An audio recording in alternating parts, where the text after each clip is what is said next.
Beet root यानी चुकंदर। हम सभी इसके अनगिनत फ़ायदों के बारे में तो जानते हैं, लेकिन क्या हम जानते हैं कि बीट रूट नुकसान भी पहुंचा सकता है? मैं हूं आपकी डाइटिशियन शीतल चंदेल और आपका स्वागत है मेरे चैनल पोषण में, Poshan that cures and heals. Beetroot juice आजकल काफ़ी प्रचलन में है। It's very popular specially among sports person.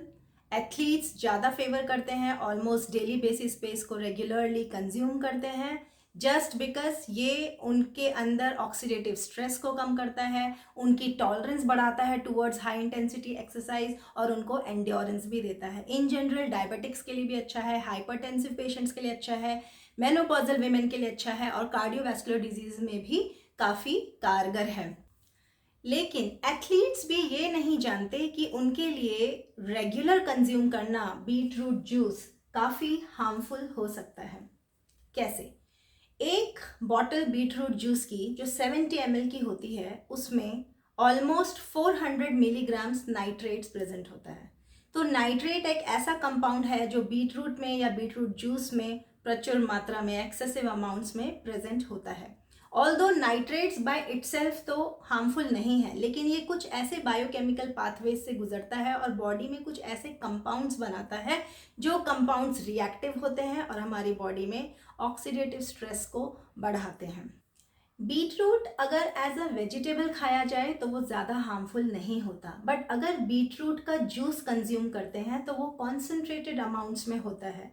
एक बीट रूट का जूस जो 70 ml है जिसमें 400 मिलीग्राम नाइट्रेट्स होते हैं, वो हमें अगर रेगुलर कंज्यूम कर रहे हैं up till 7 days, first day तो वो ज़्यादा फर्क नहीं दिखाएगा, लेकिन अगर आप उसे second day, third day, fourth day continuously अगर आप उसे 1 वीक तक खाते हैं तो जब आप अपना टेस्ट कराएंगे तो आपके ब्लड में, आपके यूरिन में नाइट्रेट्स और नाइट्राइट्स की क्वांटिटी बहुत ज़्यादा एक्सक्रीट होती है।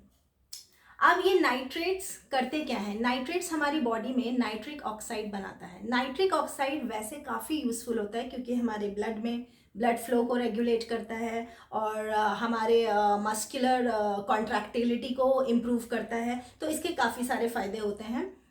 लेकिन ये नाइट्रिक ऑक्साइड जब दूसरे पाथवे से गुजरता है एट द सेम टाइम वो कुछ ऐसे कंपाउंड्स बनाता है जिन्हें हम NOCs कहते हैं, nitroso compounds, N nitroso compounds, जो इंटरमीडिएट स्पीशीज़ होती हैं और ये जब रिएक्ट करके आपके DNA से बाइंड होती हैं तो DNA से बाइंड होते ही आपकी बॉडी में म्यूटेशन स्टार्ट हो जाता है। It starts causing mutations. Mutation क्या करता है? DNA के स्ट्रक्चर को चेंज करता है और म्यूटेशन होते ही कार्सिनोजेनेसिस का प्रोसेस इनिशिएट हो जाता है। Carcinogenesis means formation of carcinogens in the body, और कार्सिनोजेंस क्या होते हैं? Cancer causing molecules.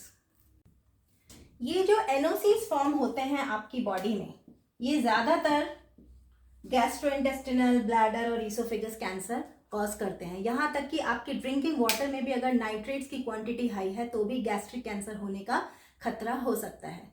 तो अब इसका हैक क्या है? इससे बचे कैसे? चुकंदर के फायदों की वजह से चुकंदर कंज्यूम तो किया जाएगा, लेकिन अगर चुकंदर as a salad, as a vegetable खाया जा रहा है तब वो कम हार्मफुल है, but as a concentrated juice अगर आप उसको ले रहे हैं तो आपको सतर्क होने की ज़रूरत है।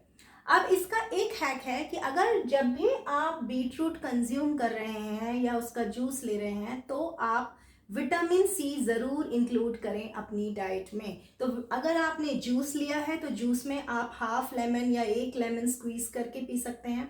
अगर आप सैलेड खा रहे हैं तो सैलेड में भी आप हाफ लेमन स्क्वीज कर सकते हैं। लेकिन रिसर्च स्टडीज़ के मुताबिक सैलेड में विटामिन सी के साथ खाया जाए तो वो नुकसान नहीं करेगा, लेकिन अगर आप जूस डेली बेसिस पे ले रहे हैं तो डे 1 तो फायदा करेगा विटामिन सी, क्योंकि वो इनहिबिट कर देता है, स्टॉप कर देता है NOCs की फॉर्मेशन।